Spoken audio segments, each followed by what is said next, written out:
Anda kembali dalam Dialog Jurnal Pagi di Balik Curhat SBY dan kami mengajak Anda untuk bergabung bersama kami dalam dialog pagi hari ini dan sudah ada Pak Marolop dari Jakarta Selatan. Selamat pagi Pak Marolop.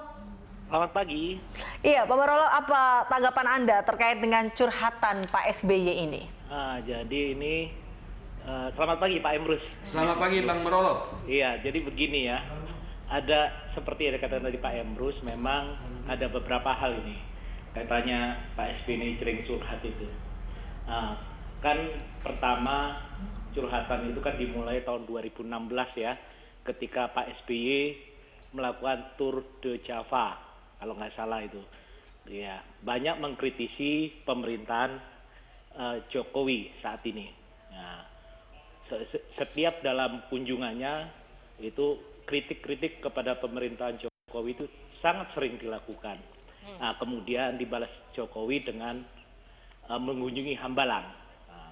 Dalam konteks itu mungkin saya melihat mungkin ya Pak SBY ini boleh dikatakan apa belum rela atau bagaimana itu turun dari kekuasaannya. Itu persepsi masyarakat ya, karena terlalu sering gitu.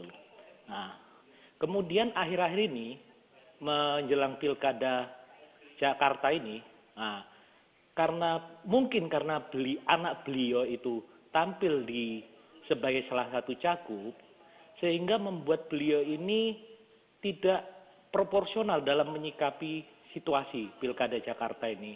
Karena bagaimanapun hubungan anak dengan bapak itu kan hubungan emosional kan.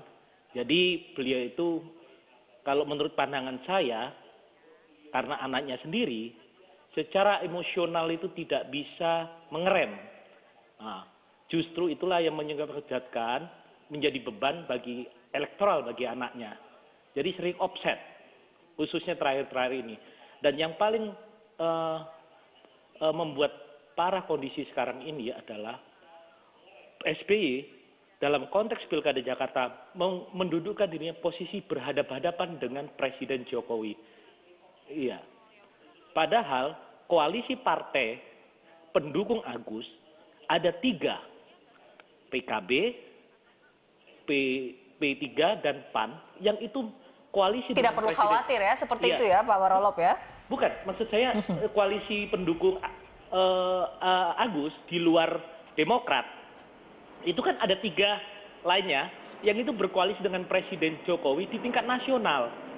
Nah, ini mengakibatkan ketiga partai lain ini menjadi gamang karena SBY tidak mendudukkan dirinya sebagai ketum partai yang berkontestasi di salah satu calonnya berkontestasi di Jakarta, tapi juga mendudukkan beliau dalam posisi berhadapan-hadapan dengan Presiden Jokowi. Baik. Itulah offsetnya saya kira. Baik. Terima kasih, selamat pagi. Baik, terima kasih Pak Marolop dari Jakarta Selatan ya Bang Emrus. Ini kalau kita lihat sama seperti yang tadi dikatakan, apakah memang belum rela untuk turun dari jabatannya sehingga masih saja mengkritisi beberapa hal yang dilakukan oleh pemerintah. Anda juga melihatnya seperti itu atau seperti apa ini? Baik, kalau kritik yang sifatnya konstruktif, memberikan masukan dan bisa memfilter apa yang disampaikan di ruang publik dan apa yang disampaikan di ruang privat dan penyampaiannya elegan, saya kira nggak ada masalah.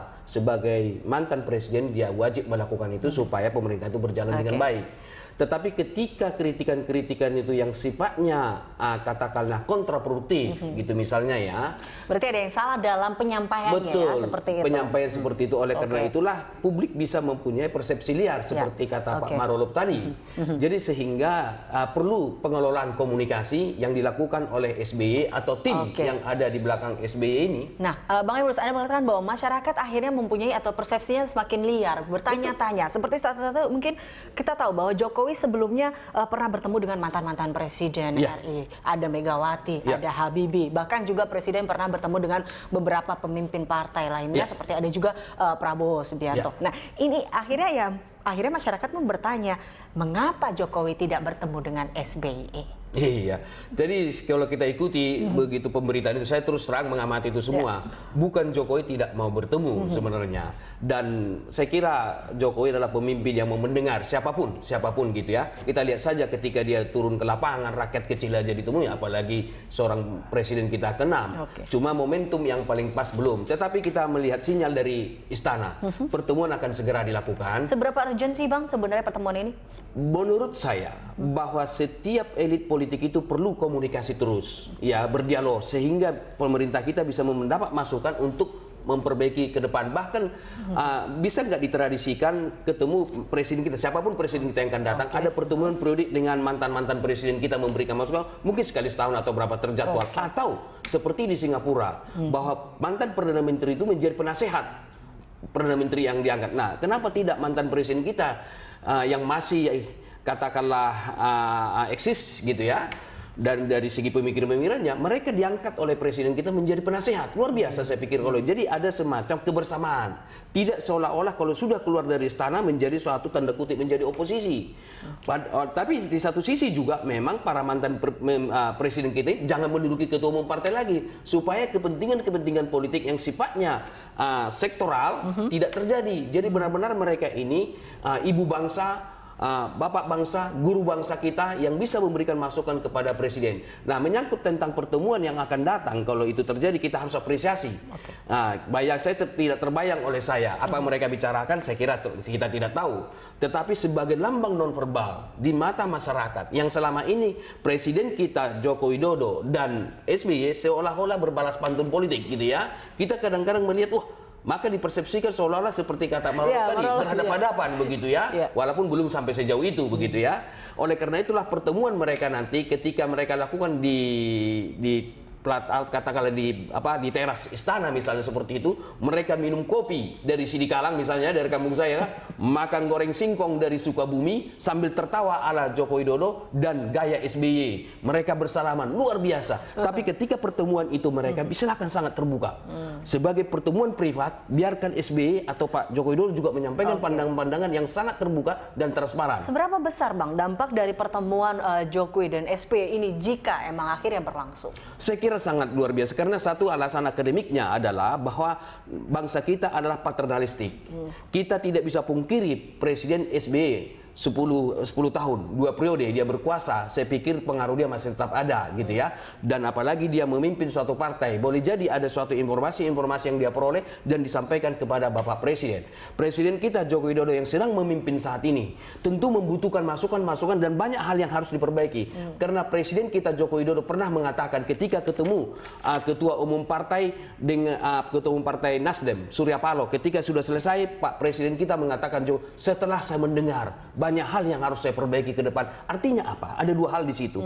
Bahwa Presiden kita Joko Widodo adalah pemimpin yang mendengar. Yang kedua, bahwa ada sesuatu yang harus diperbaiki setelah ada masukan. Nah, oleh karena itulah pertemuan SBY sebagai presiden kita, ya 2 periode, menyampaikan itu nanti menjadi masukan yang luar biasa bagi Joko Widodo, sehingga ada hal yang diperbaiki, termasuk diantaranya menyampaikan secara langsung siapa 2-3 orang yang menghalang-halangi tersebut.